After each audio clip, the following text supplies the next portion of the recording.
Hey everyone, and welcome to Fright Bites, your source for short horror reviews. I'm the Fear Fan, and today I'm talking about Stage Fright. No, not the crippling performance anxiety you get when you realize that, yes, they probably are all laughing at you, but the 2013 slasher movie musical comedy. And no, that wasn't me just randomly stringing words together. Somebody actually decided to combine this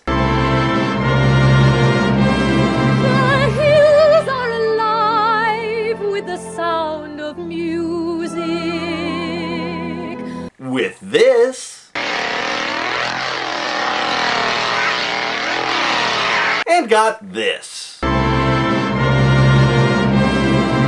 hills are alive. Honestly, while a lot of people may have given this one a pass due to its unusual nature, I was actually intrigued by the first trailer. It looked funny, the music seemed good, and if the red band was to be believed, we'd be getting some high-quality murder, violence, and mayhem to boot. What wasn't to love? And besides, how many horror-themed musicals are actually out there? Okay, fine, there's bound to be at least one other one out there, but... Alright, fine, one or two, but oh, come on! Anyway, despite the apparent plethora of murderous, malevolent musicals available, it seems my initial assessment was right, and Stage Fright is one hell of a good time. The story is basic slasher fare.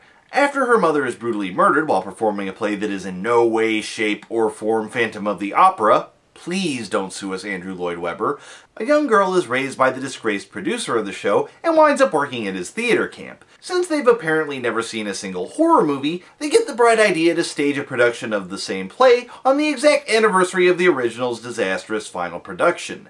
Sure enough, the cast and crew are soon dropping faster than they can train understudies, and it looks like it might be curtains for the entire show.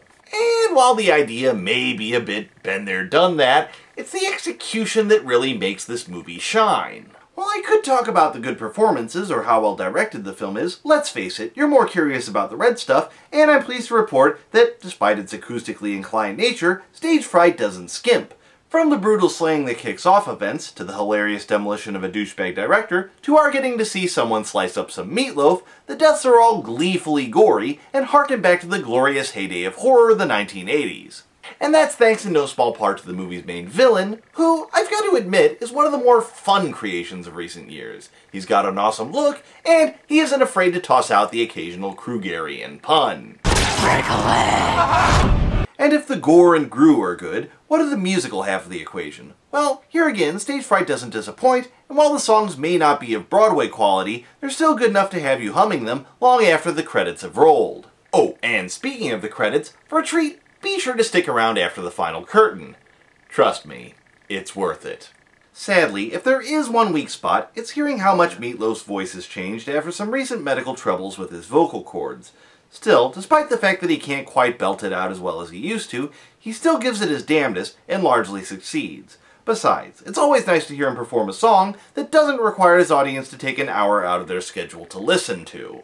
Finally, the biggest thing that Stage Fright has going for it is fun. So often these days, it can feel like horror movies have forgotten how to enjoy themselves. They're serious, dour, gritty, and undeniably scary, but they lack that little spark that made classics such as Fright Night and Return of the Living Dead so enjoyable.